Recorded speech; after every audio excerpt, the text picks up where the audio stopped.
જોઈને જોવાનો રસ્તો પ્રકરણ 5 સમજીશું. તો આપણે જોઈએ કે પ્રકરણ 5 માં શું આપેલું છે. તો કે ગપ્પુની હવાઈ સફર.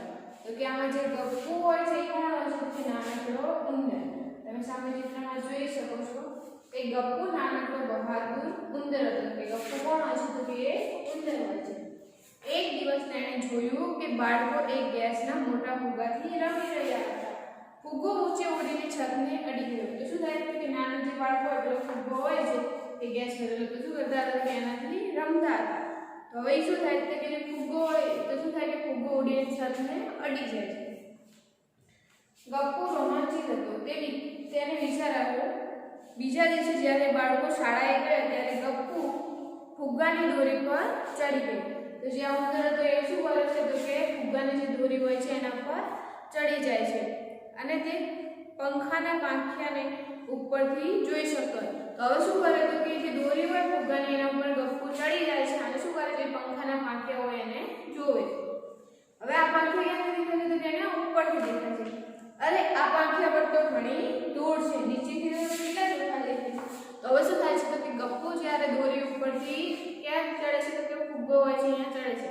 તો ત્યાંથી એને શું દેખાય? તો કે પંખો દેખાય છે. તો પંખામાં શું? તો કે પંખો નીચેથી કેવો હોય છે? તો કે ચોખ્ખો દેખાય. જ્યારે ઉપરના ભાગમાં શું થયું હોય છે? તો કે ધૂળ ચોંટી હોય છે. હવે જો તમને સામે ચિત્ર દેખાય છે તો કે નીચેથી દેખાતો પંખો દૂર. હવે આપણે નીચેથી જોઈએ તો પંખો દેખાય કેવો? તો કે પંખો વચ્ચે ગોળ દોરેલો અને બાજુમાં 3 પાંખી હોય.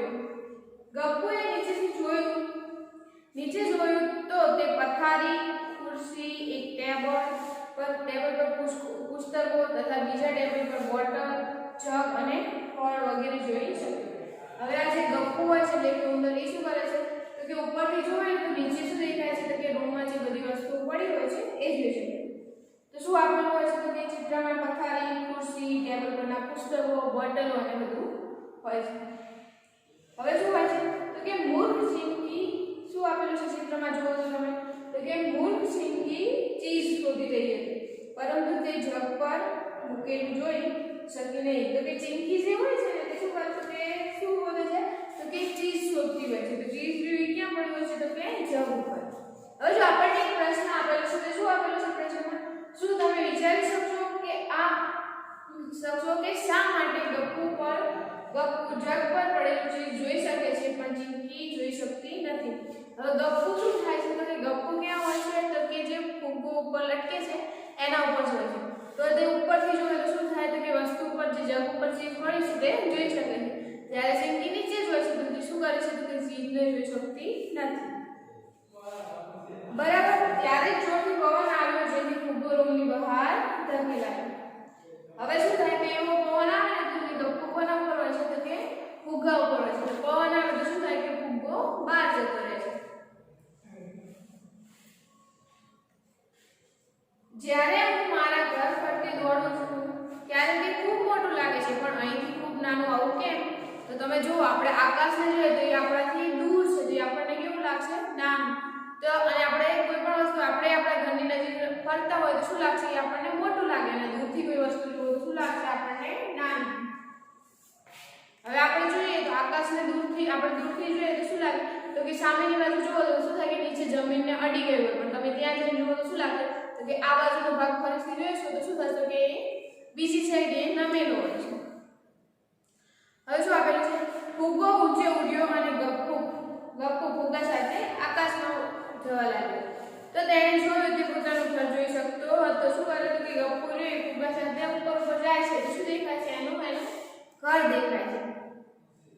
તે વધારે ઉપર પહોંચ્યા કે પોતાના ઘરની આજુબાજુ બગીચો, ગુરુદ્વારા, રેલવે લાઈન, મીઠાઈની દુકાનો અને સુહાસિનીના ઘરની છત પર પાણી ટાંકી જોઈ શકતો હતો. હવે તો ગપ્પુ શું કરે છે? જેમ જેમ ઉપર જાય છે એને બધી વસ્તુઓ દેખાય છે. હવે આપણને શું આપેલું છે જોવો તો ચિત્રમાં? તો કે રેલવેના પાટા પર પેલું કોણ છે? તો રેલવેના પાટા પર કોણ છે? તે પેલી જાડી મોટી બિલાડી છે. જો તમે ચિત્રમાં જોઈ શકો તો ચિત્રમાં જાડી બિલાડી આપેલી છે તો એ શું છે? હવે શું કહે છે ખબર છે ગપ્પુને? તો કે હા અહીં તો તે મોટા સફેદ ઉંદર જેવી દેખાય છે. હવે એના પછી આપણે શું કહ્યું? આ ગુરુદ્વારા જ હોવું જોઈએ કે જ્યાં અરમજી દરરોજ જાય છે. હવે કોની વાત કરીએ તો કે ગુરુદ્વારા, જે તમને ગોળ ગોળ દેખાય છે ને સાઈડમાં, તો એ શું હોય છે તો કે ગુરુદ્વારા. હવે શું આપેલું છે યમ્મી, તો કે મીઠાઈની દુકાન અહીં છે. એ તો મને ખબર જ નથી કે મીઠાઈની દુકાન અહીં આગળ છે, એ તો મને ખબર જ નથી. હવે આપણે જોઈએ આપણે કે તમારો વર્ગખંડ ઉપરથી કેવો દેખાય છે તેની કલ્પના કરો અને તેને દોરીને તેમાં પાટલીઓ, બ્લેકબોર્ડ, બારણા, બારીઓ વગેરે દર્શાવતી નિશાની કરો. આપણને શું કહે છે આપણો જે ક્લાસરૂમ હોય ત્યાંથી જોવાનું તો કે ઉપરથી જુઓ, તો ઉપરથી જુઓ તો કેવું દેખાશે તો કે બ્લેકબોર્ડ, પછી રજિસ્ટર, બધી વસ્તુઓ હોય એને શું કરવાનું છે તમારે ચોપડામાં દોરવાનું છે. હવે કોઈ પણ વસ્તુ લઈએ તો કોઈ પણ વસ્તુ શું થાય, માનો કે આપણે આ ડસ્ટર છે તો ડસ્ટર સામેથી જુઓ તો કેવું લાગશે આ રીતે સપાટીમાં આપેલું. હવે એને તમે ઉપરથી જુઓ તો શું આપેલું છે કે ખાલી ચોરસ સપાટી તેમાં હોય છે. હવે કોઈ પણ વસ્તુ જુઓ આ શું આપેલું છે આપણને ઉપ છે, તો એ રહી આવી રીતે છે. પછી આવી રીતના શું દેખાશે તો કે ખૂણો પડતો હોય એવી રીતે.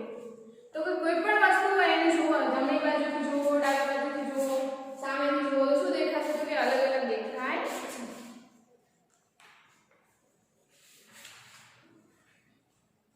ફુગ્ગો વધુ ને વધુ ઉપર જઈ રહ્યો હતો. હવે શું થાય કે ફુગ્ગો રહ્યો શું થાય કે વધારે ને વધારે ઉપર જાય છે. ગપ્પુને નવાઈ લાગતી હતી કે દુનિયા તો કેટલી મોટી છે. શું થાય કે જેમ જેમ બાજુ ઉપર જતો જાય એને શું લાગે કે દુનિયા તો કેટલી બધી મોટી છે. હવે તે ઘણા બધા ઘર, શેરીઓ, રસ્તાઓ અને બસને પણ જોઈ શકતો હતો. પછી શું થાય કે જેમ જેમ ઉપર જાય એમ બસ, ઘર, શેરીઓ, રસ્તાઓ બધું જોવે છે. પછી શું કહે છે અરે વાહ પેલી ટ્રેન અહીંથી લાંબા ખોખા જેવી દેખાય છે. તો શું કહે છે રેલવે હોય ટ્રેન કે એને જોવે છે તો શું કહે કે અહીં દૂરથી તો કેવી દેખાય છે કે જ્યારે ખોખા હોય એના જેવી લાગે છે. પછી શું આપે છે તો કે આ બધી મોટર અને બસ અહીંથી ખૂબ જ નાની દેખાય. તો કે જે બસ ને મોટર એ બધું હોય એ ઉપરથી જોવે તો એ જે ગપ્પુ હોય છે એને કેવું દેખાય છે નાની લાગે છે. જાણે કે રમકડા અને લોકો કીડીઓ જેવા હોય. આપણે કીડીને જોઈએ તો કીડી કેવી હોય નાની હોય, એવી રીતના ગપ્પુ ઉપર રહે તો ગપ્પુને શું હોય કે બસ, રેલવે ને બધી દુકાનો બધા માણસો કેવા લાગે છે તો કે કીડીઓ જેવા લાગે છે. પછી શું આપેલું છે તો આપણે જોઈએ તો કે અચાનક મોટો અવાજ થયો, ખટ એટલે ખટ થયો એટલે શું થયું કે ફુગ્ગો ફૂટી ગયો. તો ફુગ્ગો ફૂટી ગયો અને નીચે આવવા લાગ્યો. હવે શું આપેલું છે તો કે જ્યારે ગપ્પુનો ફુગ્ગો ફૂટી ગયો અને નીચે આવે છે તો શું થાય છે તો કે જે બધી આજુબાજુની વસ્તુઓ હોય એને કેવી લાગે છે મોટી. જ્યારે ફુગ્ગા ઉપર હતો તો દૂરથી બધી વસ્તુઓ કેવી લાગતી હતી તેને નાની. દરેક વસ્તુ મોટી મોટી દેખાવા લાગી. ધડાક કરતો ગપ્પુ રેલવેના પાટા પર પડ્યો. તો ફુગ્ગો ફૂટી જાય છે તો જ્યાં ગપ્પુ અંદર હતો ક્યાં પડે છે કે રેલવેના પાટા પર. તે અને બીજા ઉંદરો પોતાની પાછળ દોડી રહેલી ઘાતકી મોન્ટીથી પોતાની જાતને બચાવવા રેલવેના પાટા પર દોડવા માંડ્યો. હવે શું થાય તો કે એ રેલવેના પાટા પર પહોંચે છે ત્યારે કોણ છે પેલી બિલાડીની વાત કરી હતી ને મોન્ટી બિલાડી, તો એ પાછળ આવે છે અને શું કરે છે પોતાની જાન બચાવવા માટે દોડવા માંડે છે. પછી આપણને શું આપેલું છે તો કે જ્યારે ગપ્પુએ ઉપરથી રેલવેના પાટાને જોયો ત્યારે તે તમે જોઈ શકો તો ચિત્રમાં કેવા પાટા દેખાય છે તો કે જ્યારે ઉપરથી પડે તો રેલવેના પાટા કઈ રીતના દર્શાવશે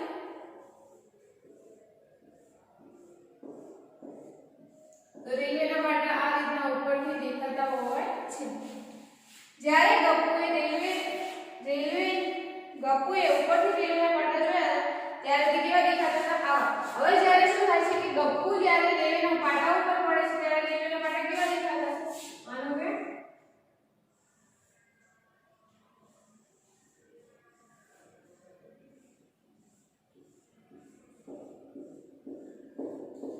જ્યારે ગપ્પુ રેલવેના પાટા પર નીચે પડે છે તો રેલવેના પાટા તેને કેવા દેખાય છે આ એટલે કેવા હોય બંને જ રેલવેના પાટા એકબીજાથી દૂર હોય છે પણ એ જોવે તો શું થાય કે રેલવેના પાટા આગળ જતા બંને એક થઈ જતા હોય તેવા લાગે છે.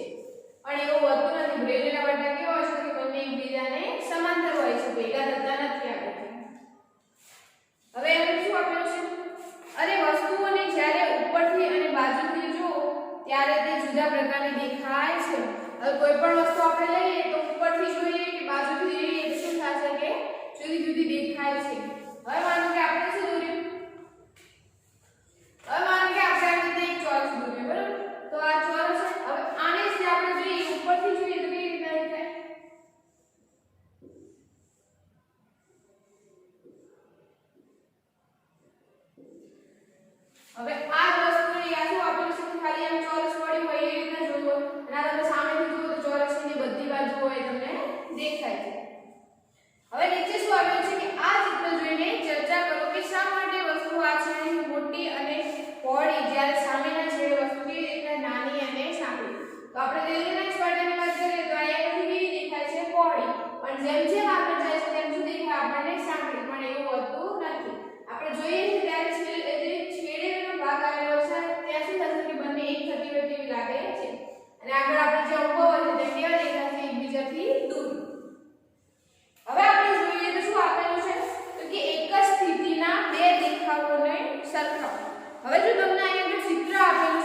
ડુક્કર પરથી છોકરી રમેલી જે ચિત્રમાં દેખાય છે એની વાત કરેલી છે તો કે એની સ્થિતિ તમને બતાવેલી છે તો હવે નીચેના ચિત્રોમાંથી બાજુના ચિત્ર સાથે બનવેલું એક ચિત્ર હોય એ શોધવાનું છે જો તમને એક આપેલું છે ચિત્ર એના ઉપરથી તમારે નીચે ચાર ચિત્રો આપેલા છે એ શોધવાના છે તો હવે જોઈએ તો કે પહેલા ચિત્રમાં શું આપેલું છે તો કે ઉપરનું ચિત્ર છે એને મળતું આવે છે કે નહીં હવે પહેલું જે ચિત્ર છે એ કેવું આપેલું છે સામેથી અને જે આપણને પ્રશ્નમાં ઉપર ચિત્ર આપેલું છે કેવું છે તો કે ઉપરથી લીધું હોય એવું હવે બીજા નંબરનું જોઈએ તો બીજા નંબરમાં કેવું હોય છે તો કે ચિત્ર રહ્યું ઈ એમાં જે છોકરી હોય છે એની એક સ્થિતિ આપેલી છે પછી ત્રીજી અને ચોથી તો આમાં જોઈએ તો કે સામેની બાજુથી લેવામાં આવે તો કયું આવશે તો કે જે પહેલા નંબરનું આપણે ચિત્ર આપેલું હોય છે એ હવે એની પછી જે પાછળનું પેજ છે એમાં આપણે જોઈશું તો એમાં શું આપેલું છે અહીં એક જ પ્રકારના વાટકાઓને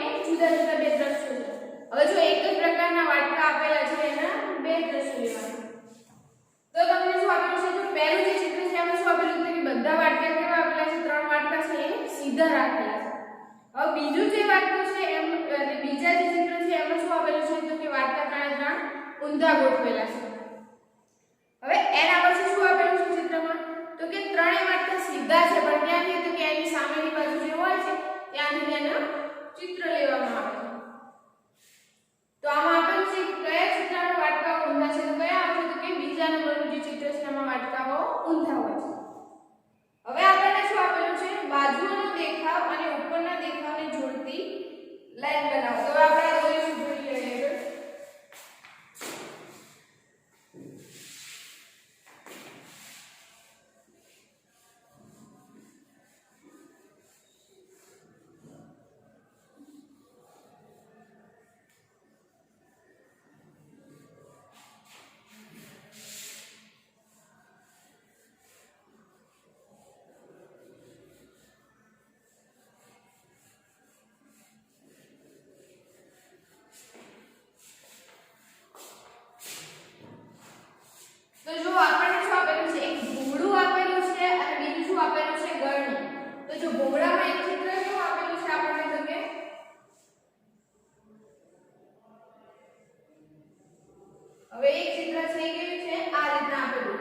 બીજું કયું છે તો જોઈશું તો શું આપેલું છે આપણને આ રીતના સામેની બાજુ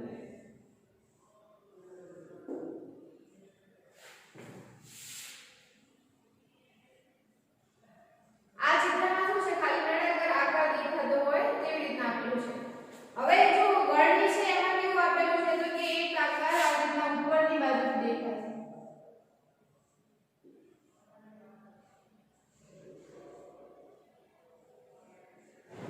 અને જે બીજો આકાર ગળણીનો આપેલો છે કેવો હોય છે તો કે આવી રીતના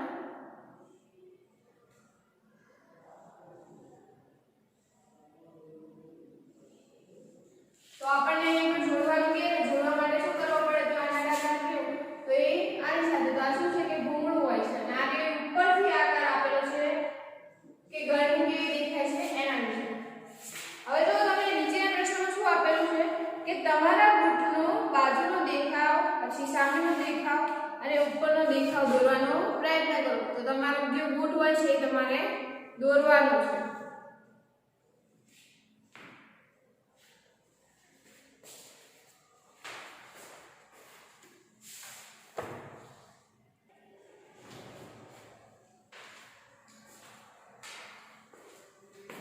તો વિદ્યાર્થી મિત્રો આપણે જોઈ શકીએ કે કોઈ પણ વસ્તુ હોય આપણે એની નજીકથી જોઈએ તો નજીકથી વસ્તુ કેવી દેખાશે મોટી દેખાશે હવે જ્યારે કોઈ પણ વસ્તુ હોય તો દૂરથી જોઈએ તો દૂરથી કેવી લાગશે આપણને નાની આપણે જોઈએ કે ક્યાંક બહાર જતા હોય તો જે દૂરના જે ઝાડવા હોય તો ઝાડવા એ દૂરથી કેવું લાગશે આપણને નાનું અને આપણે એની નજીક જઈએ તો કેવું દેખાય છે કે મોટું હવે આપણે કોઈ પણ વસ્તુ હોય તો કોઈ પણ વસ્તુને જમણી બાજુથી જોઈએ ડાબી બાજુથી જોઈએ તો તેનો આકાર કેવો દેખાશે આપણને થોડો અલગ દેખાશે કોઈ પણ વસ્તુને ઉપરથી જોઈએ તો પણ શું દેખાશે એનો અલગ હવે આપણે માર્કર છે માર્કરને તમારી સામે રાખો પછી ઉપરથી જુઓ ડાબી બાજુથી જુઓ જમણી બાજુથી તો આપણે શું કરવાનું છે આના ઉપરથી કે ઘરમાં જે કોઈ પણ વસ્તુ હોય એને ડાબી બાજુ જમણી બાજુથી જોવાની કોઈ પણ વસ્તુ હોય આપણે જ્યારે જો છત ઉપર અથવા ડુંગર ઉપર કે ક્યાંક જઈએ તો આજુબાજુમાં બધી જ વસ્તુ દેખાશે પણ જ્યારે આપણે બાજુમાં ઊભા રહીએ તો કેવું દેખાશે તો કે મોટું હોય હવે ડુંગર ઉપર જઈએ તો ડુંગર ઉપરથી કેવા ઘર હોય પછી આજુબાજુમાં જે કોઈ પણ દુકાનો તે બધું શું દેખાશે આપણને નાનું નાનું દેખાતું હોય છે એવી જ રીતે તમે કોઈ પણ જગ્યા બદલાવો કે કોઈ રીતે જુઓ તો શું દેખાય કે વસ્તુ અલગ પ્રકારની દેખાતી હોય છે તો હવે પછીના આપણે બીજા લેક્ચરમાં સમજીશું થેન્ક યુ